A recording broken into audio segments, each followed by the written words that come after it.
Find the ratio in which the line segment joining the points is divided by this. अब देखिए question को सबसे पहले एकदम गहराई से क्वेश्चन को ना अपने अंदर उतारो। क्वेश्चन क्या पूछा जा रहा है उस चीज को एकदम समझो, ठीक है। तो अब यहाँ देखो, यहाँ जो गिवन चीजें हैं वो क्या क्या चीजें हैं। एक तो कह रहा है कि जो line segment joining the points है वो ये है, तो इतना तक तो हमें ये पता है कि चलिए ये काम हम कर लेते हैं। जो जो पता है बस वो काम आगे करते जाइए, अपने आप आंसर तक पहुंच जाइएगा। -3, 10, दूसरा है 6, -8, ठीक है।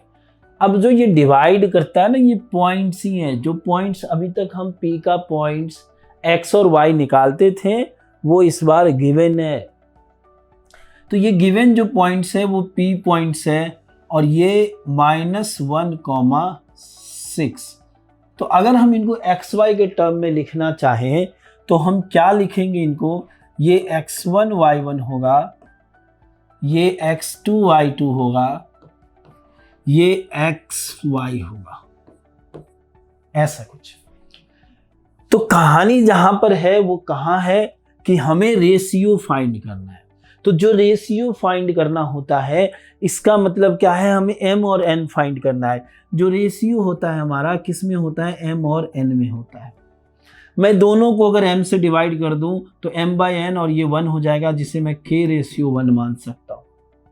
समझ में आ रही बात। तो इस तरीके से जब भी आपको, क्योंकि एक दो वेरिएबल फाइंड करना एक क्वेश्चन से आसान नहीं होता, तो एक तो फाइंड करना आसान है। तो जब कभी भी अब रेशियो दे कि फाइंड करो आप रेशियो, तो उसके लिए आप k जो है k/1 मानोगे। क्लियर है, समझ में आई बात। तो अब k/1 मानेंगे तो पहला k है तो यहां तक आया, दूसरा 1 है तो यहां तक आया, यानी अब हमें m और n मिल गया। m की जगह k और n की जगह 1, ठीक है। चलिए, तो आगे की कहानी ये है कि यहाँ पर एक चीज और आगे, थोड़ा आगे के लिए समझ लीजिए। जब भी रेशियो फाइंड करना है और यहाँ पर जो नंबर गिवन होगा उस नंबर से आप k/1 फाइंड करोगे। डन, क्लियर हो गया। लेकिन ध्यान देने वाली बात है कि कभी कभी यहाँ x पता नहीं होता है, जैसे x एक्सिस बोल दे, आगे के क्वेश्चन में आएगा, आपको समझा हुआ रहेगा तो फिर आगे कम प्रॉब्लम होगी। अगर x एक्सिस बोल दे तो x, 0, तो इस बार नंबर में क्या है जो आपको कांस्टेंट नंबर है, फिक्स चीज है जो आपको पता है। तो 0 एक नंबर है जो हमें पता है, 0 का मतलब 0, x का मतलब हमें नहीं पता है कि x क्या होता है। तो यहाँ पर x मतलब 2 होगा, 6 होगा, 10 होगा, क्या होगा कुछ नहीं पता है। तो ये जो 0 है इसी को लेकर के, यानी y वाले सेक्शन फार्मूला को यूज करके के पता करेंगे। और यहाँ क्या है, जब अगर y एक्सिस पर बोले तो 0, y, यानी हम x के पोजीशन को लेकर के रेशियो पता करेंगे। और यहाँ तो दोनों के दोनों नंबर हैं, तो हम किसी को भी लेकर के आगे बढ़ें तो दोनों से आंसर हमें मिल जाएगा, ठीक है। चलिए स्टार्ट कर देते हैं, इतनी बातों के बाद स्टार्ट करते हैं। तो बाय यूजिंग सेक्शन फार्मूला, तो अगर अब हम सेक्शन फार्मूला लिखें सबसे पहले, ठीक है, डन।